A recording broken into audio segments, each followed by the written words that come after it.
भारत ने अब फिर से पाकिस्तान की तरफ 12 लाख क्यूसिक पानी का बड़ा सैलाबी रेला छोड़ दिया। दरियाए चनाब से अब 11 लाख क्यूसिक पानी का एक बड़ा सैलाबी रेला गुजरेगा।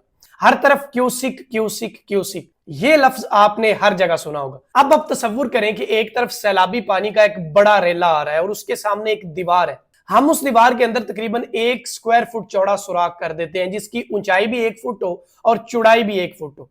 अब जितना पानी प्रेशर के साथ 1 सेकंड के अंदर उस सुराख से गुजरेगा उसे 1 क्यूसिक बोला जाएगा। आमतौर पर 1 क्यूसिक के अंदर तकरीबन 28 लीटर पानी होता है। मिसाल के तौर पर अगर हेड कादराबाद जैसे बिराज के एक दरवाजे की कैपेसिटी 100 क्यूसिक की है, तो अगर उससे 50% तक खोला जाएगा तो इसका मतलब है कि उससे 50 क्यूसिक पानी का सैलाबी रेला गुजरेगा। दोस्तों, इस तरह की और इंफॉर्मेटिव वीडियोस के लिए मेरे चैनल को सब्सक्राइब कर लें।